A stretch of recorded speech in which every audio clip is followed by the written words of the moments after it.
Pay close attention. What you're about to see is Bible prophecy being fulfilled.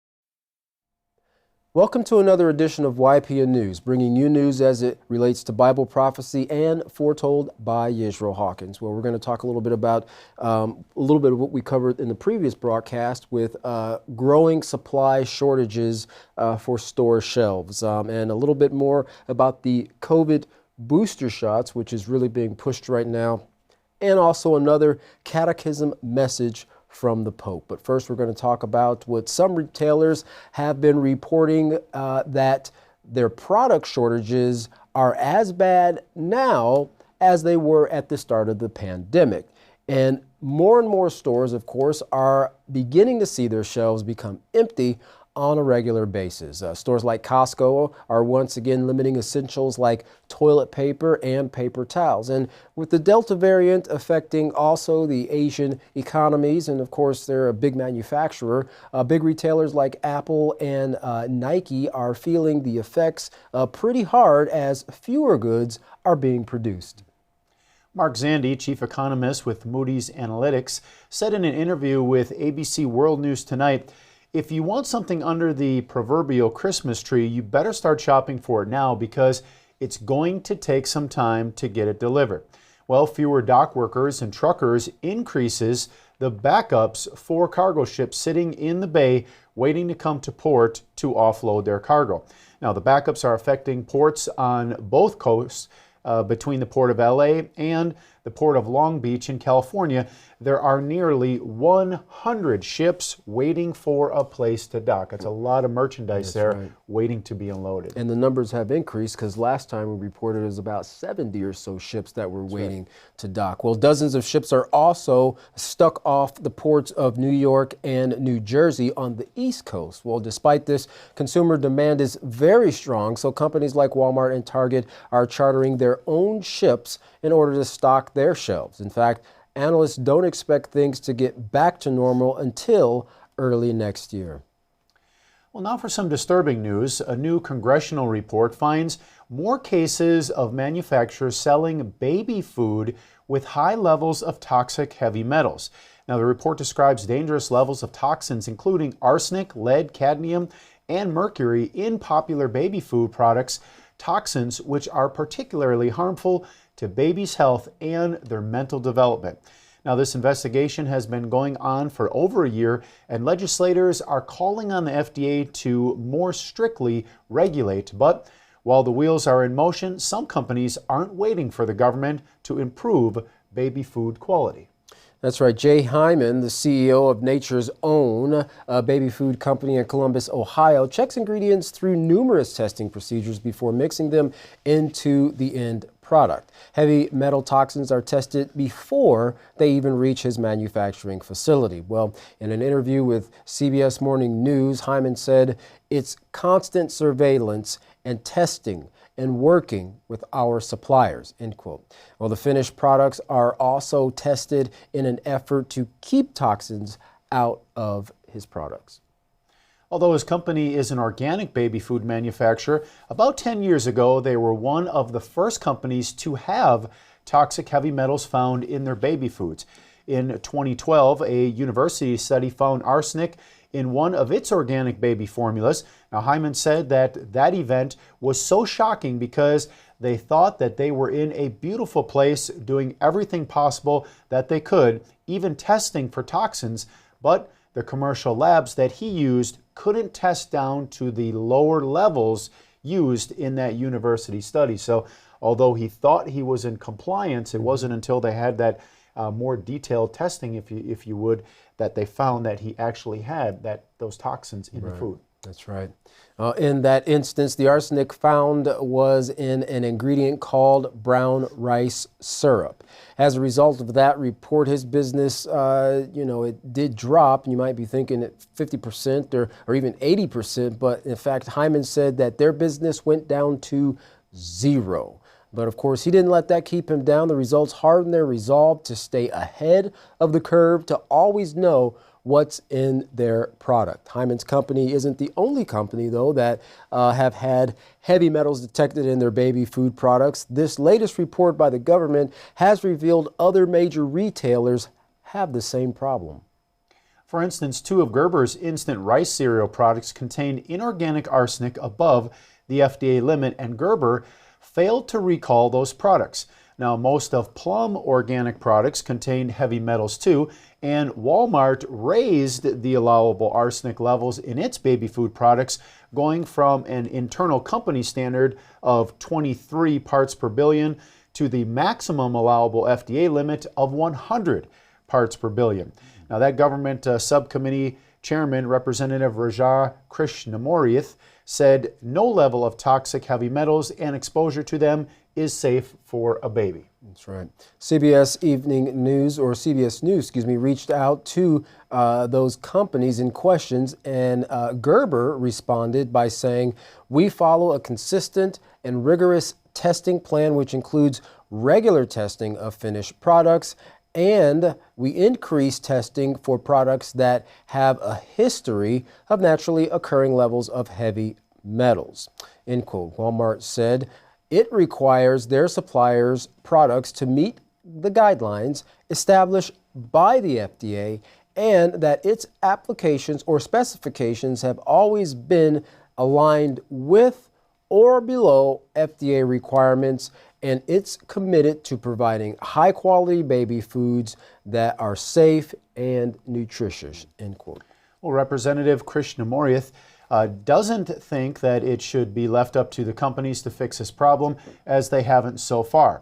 That's why he's recommending stricter FDA regulations. But Jay Hyman feels it's up to him, not the government, to regulate the safety of his product and have a conscience for his consumer. Yes, the process is more costly, but is there a price that you wouldn't pay to remove a toxin from a baby product that could cause the babies harm later on? He said no. That's right.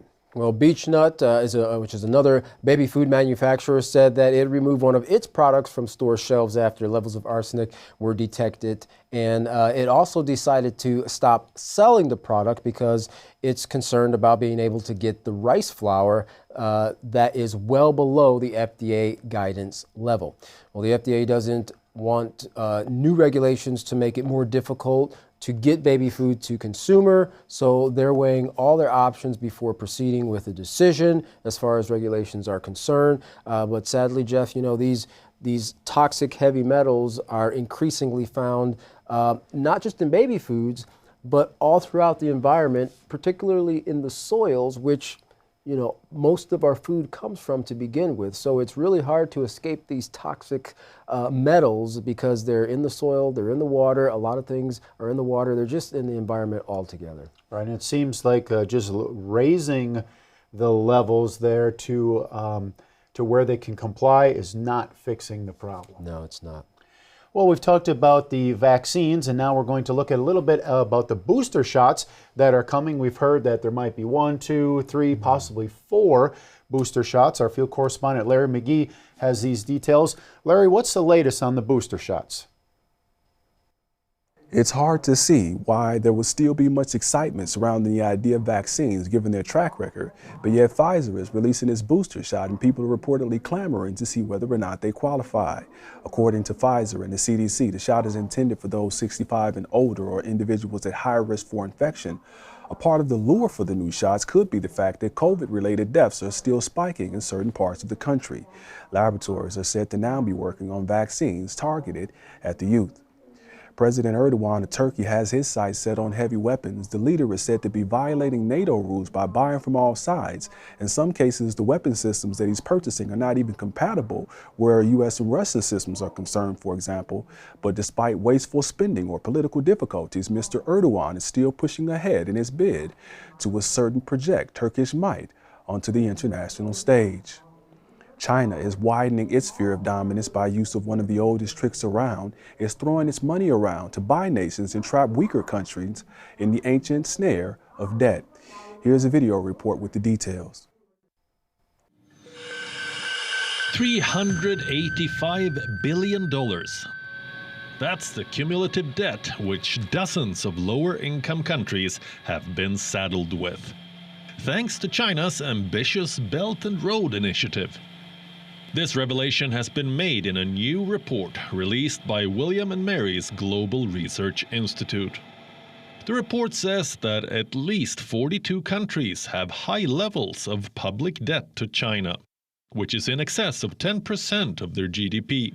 This debt is hidden from the World Bank because the recipients are not central governments. Then who are they?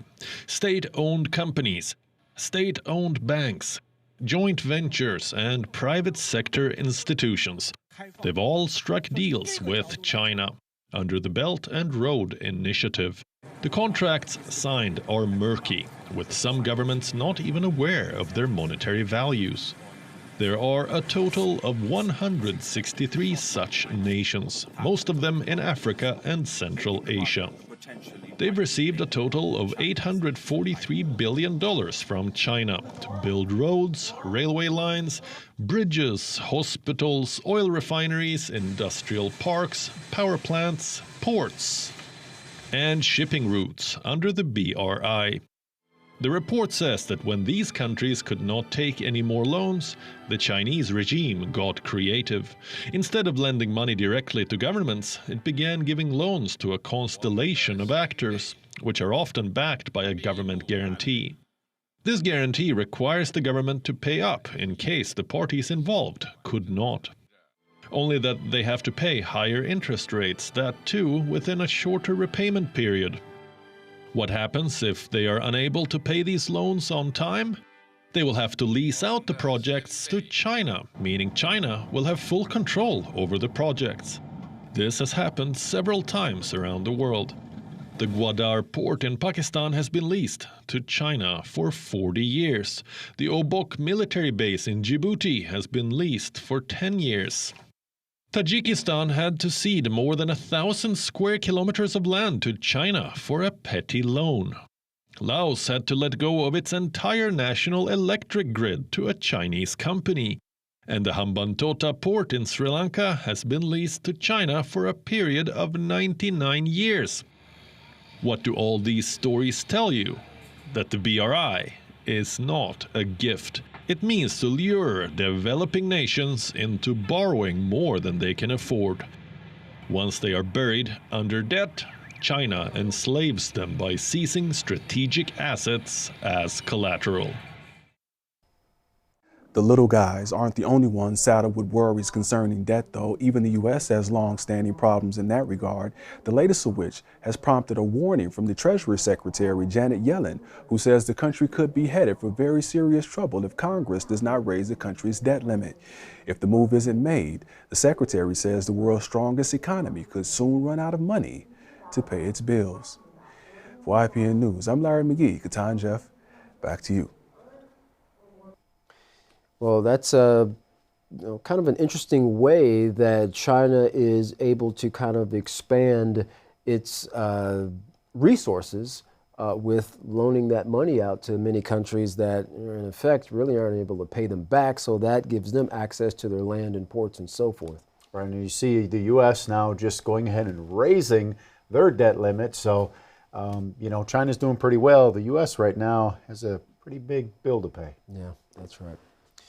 Well, tensions are growing more and more between Taiwan and China. In their latest move, China flew 19 aircraft into Taiwan's airspace, pushing the island nation to send out patrol troops and activate its anti-aircraft tracking and monitoring system. Well, among the aircraft China sent there were 14 fighter jets, 12 of them J-16s and 2 J-11s. Also in the pack was a pair of H-6 nuclear-capable bombers and 2 anti-submarine aircraft. Now, the latest deal between Australia, the UK, and the United States would seem to be the reason for the provocation, but nevertheless, the whole show of force has many worried and wondering why.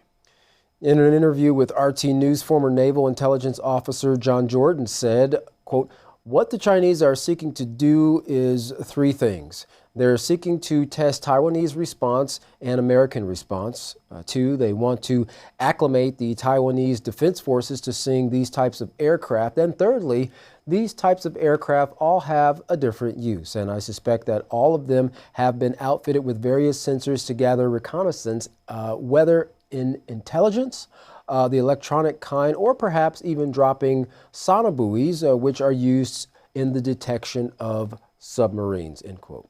So to summarize what Mr. Jordan said, China's main goals are gather intelligence and test responses that they will get not only from Taiwan, but also from the U.S. as well. And Jordan believes that this could continue for quite a while. Well, shifting from China now to the Middle East and Afghanistan, U.S. General Mark Milley reported it's estimated al-Qaeda could be rebuilt over the next 6 months. While this raises fears for U.S. or future U.S. attacks, the inevitable is just moving along faster than originally thought. Also, General Milley spoke to Congress about al-Qaeda reforming, saying, quote, "It's a real possibility in the not too distant future," end quote. The chairman of the Joint Chiefs of Staff accredited this to the recent Taliban takeover, saying, quote, "I think the Taliban sitting in Kabul significantly emboldens the radical jihadi movement globally. The analogy I've used with many others, it likely will put a shot of adrenaline into their arm," quick unquote. Well, on that note, Republicans critically questioned General Milley concerning the U.S. military withdrawal in Afghanistan. They also wanted to know about his phone calls to China immediately after the uprising at the Capitol on January 6th. Now, General Milley felt the need to assure Beijing it was not going to attack their country in light of the election results and concerns that President Trump would try to start a war. Finally, Milley asked if he would resign. Well, the general scoffed a bit at the question and then answered, "I serve at the pleasure of the president." Well, the next video is a summary of Pope Francis's latest speech. Now, if you listen closely to the main point is to tell Catholics that they do not need to concern themselves with keeping the precepts, or what some people refer to as the laws or the commandments. But they just need to have faith and in the grace of God and do good deeds in their life in order to receive salvation. Take a look at this video. The following is a summary of the Holy Father's words this morning. Dear brothers and sisters, in our continuing catechesis on the letter to the Galatians, we now consider St. Paul's teaching on justification. For the apostle, God in his mercy through the death and resurrection of Jesus has offered definitive forgiveness and salvation to sinners, thus reconciling us to himself. Paul's encounter with the risen Lord on the road to Damascus led him to understand that we are justified not by the observance of precepts and our own efforts, but by the grace of God through faith in Christ. While the law remains a holy gift of God and obedience to the commandments is essential to our spiritual life, the grace of God freely bestowed in Christ is primary. The faith born of our experience of God's saving love should transform every aspect of our lives and bear fruit in acts of charity.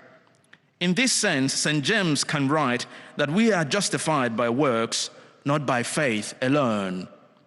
In the work of our justification, the priority belongs to the justice and mercy of God, who calls us to cooperate in his plan of salvation for all.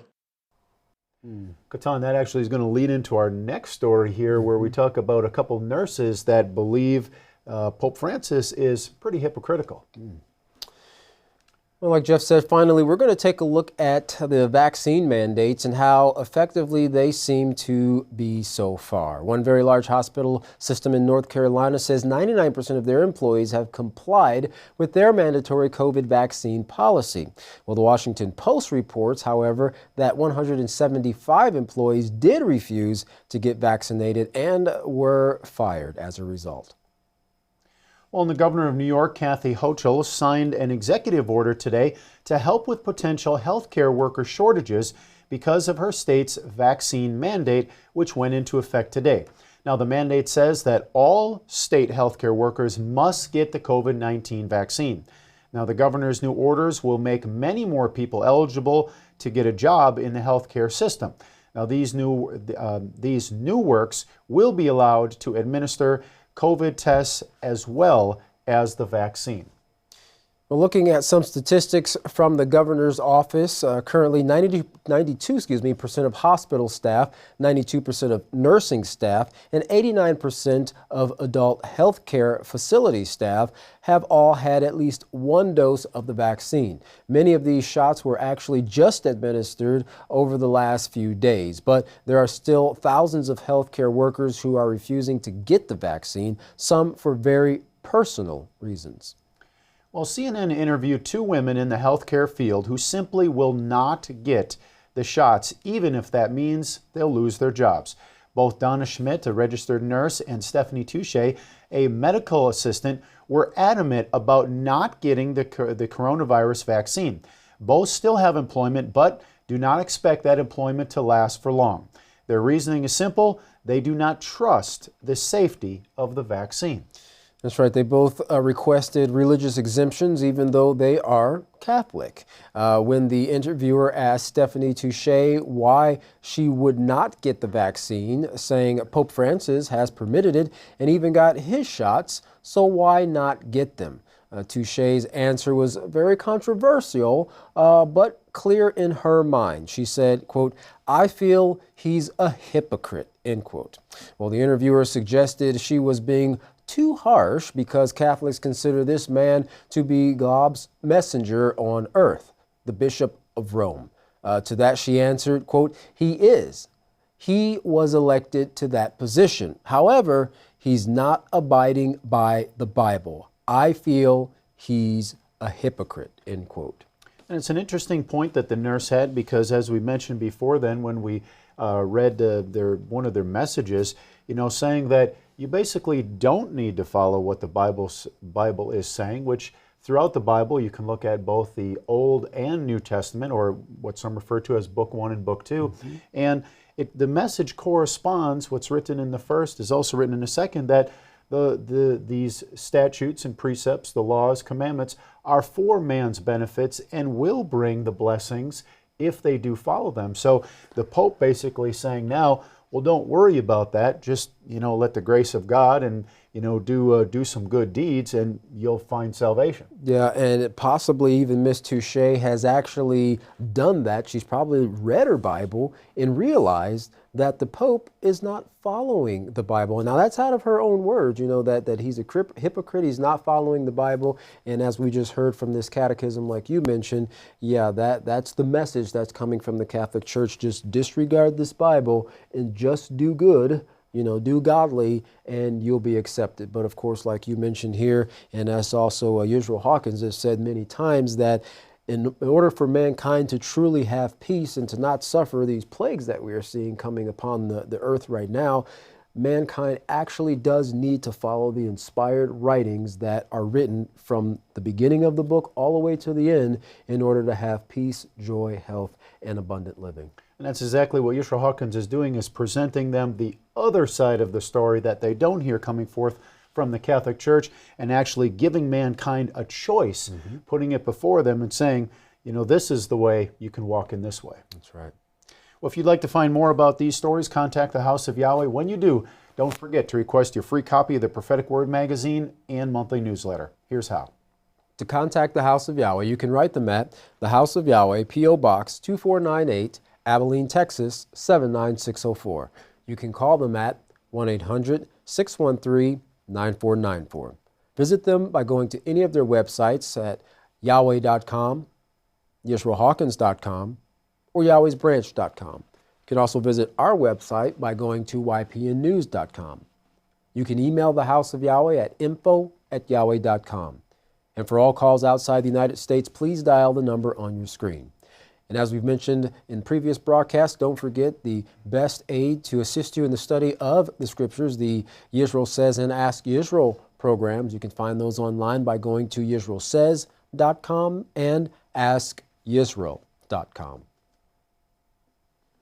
Well, don't go anywhere. Up next is another enlightening message from Yisrael Hawkins. From all of us here at YPN News, I'm Jeffrey Heimerman. And I'm Katan Alexander. Thanks for watching.